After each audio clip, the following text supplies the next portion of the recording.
Hi everyone, welcome to our code along. We are looking at the project called Northern Territory Quiz. This is a great project because once you learn the basics of it, you can actually adapt this project to be a quiz on any topic that you like. To go along with being in our Aussie theme, we have picked the Northern Territory to be our topic today. So let's get started by jumping into the starter project. So here I am on the starter project. Because I am logged into my account, I get a chance to remix the project. So it's going to create the project in my own account. If you aren't logged in, you're going to click on the See Inside button, but you really need to make sure that you save your project before you close the window. So I've jumped into the starter project. I'm making it my own. The first thing I'm going to do is to name my project. So I might put K's Northern Territory Quiz. That just make sure I can identify within my own folders what project it is. And see, I've got a bit of a backdrop here with the kangaroo sprite. There's 5 other sprites here that are going to be used to show on screen, which will give feedback to the player if they got their answer correct or not, and will actually complete a picture on top. Let's jump into our first bit of coding. Our game is going to start with the event when the green flag is clicked. So we'll drag that across onto our kangaroo sprite. And this is a series of asking 5 questions about the Northern Territory where the player will answer true or false.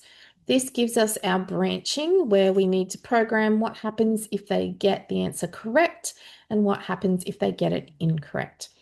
We're going to start by asking a question and we're going to use the sensing block to ask that question. So our first question is true or false?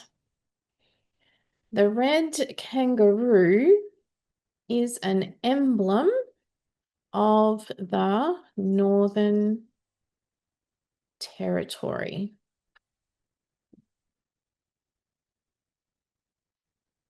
And then it's going to wait. So it's waiting to get the response from the player, and we are going to program the branching that determines what happens.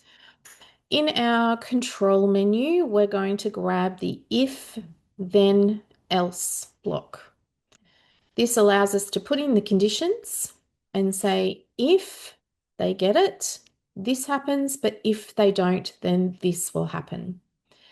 Our condition in here is relating to the answer that they provide.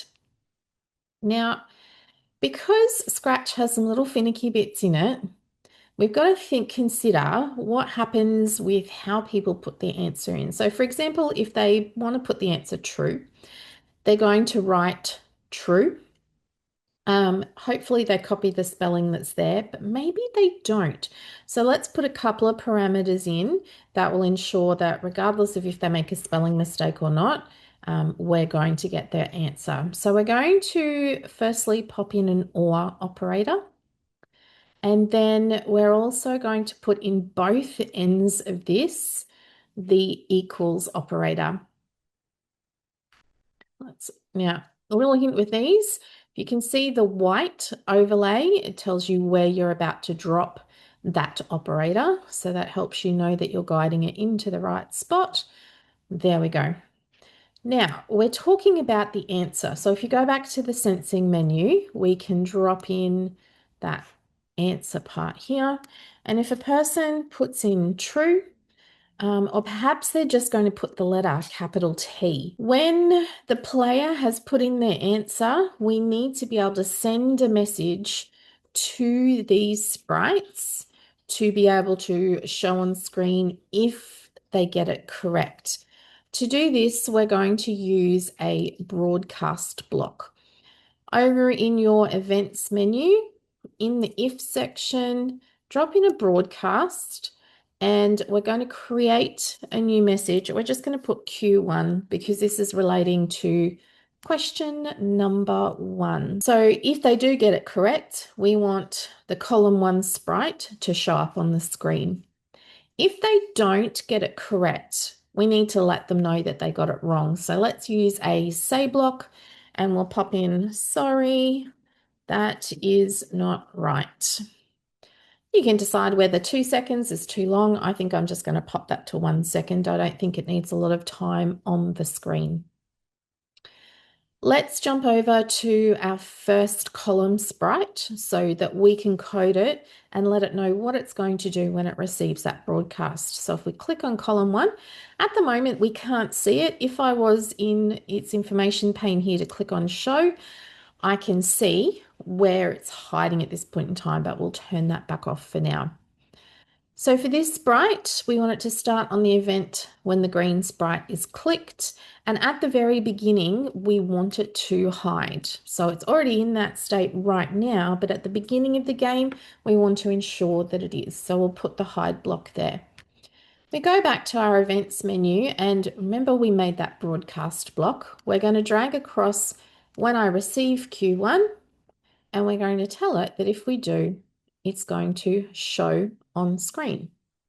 So remember our reasoning here. If they got the answer correct, because yes, the red kangaroo is an emblem, they've answered true, then this one is going to show on screen to let them know that they got it correct. If they did not get it correct, they'll get a little message from our kangaroo that says, sorry, that is not right. So it's giving them instant feedback. To create the next 4 questions, we use exactly the same algorithm. So here we are going to work smarter and we are going to duplicate from the ask block all the way down. You do that by putting your cursor over the top of the ask block, right click and select duplicate, and we're just going to add it underneath. Now, this one is going to be for question 2. So let's consider what information we need to change within this to make it question 2. Still a true-false question, but we're going to change the question. And the question is, let's go, Alice Springs is the capital, of the Northern Territory. And we want them to answer with true or false. Now, this answer is false. So if they answer false, or just the letter F, then we don't want to broadcast question 1. We're going to broadcast question 2 because this is question 2. If they answer true, that Alice Springs is the capital, we want them to know, sorry, that's not right. So once again, we need to program our sprite that's going to show on screen. Let's have a quick little look at it. Here it is. So when the green flag is clicked, we need that sprite to hide. But when we receive question 2, we want it to show. So right now you can go and test your program by clicking the green flag. And let's see how we go. The red kangaroo is an emblem of the Northern Territory. Well, that's true. Alice Springs is the capital of the Northern Territory. That is false. And we can see we've got our 2 sprites showing up, giving us that instant feedback that we are correct. Now, as a good programmer, I also want to test that it happens if I give the incorrect responses. And I've done that now so that I know that that is working as well. So to finish off the program, we just keep replicating for each of the questions and changing the data that sits inside that relies on that question. So I am going to leave the code along here so that you can go off and complete the rest on your own. I hope you enjoyed this project, and I would love to see how you adapt this project to your own topics and your own thoughts.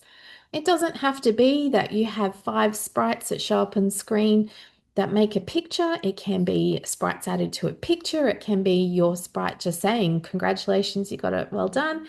You might choose to add in some sounds. Whatever it is, I can't wait to see what you make. Happy coding!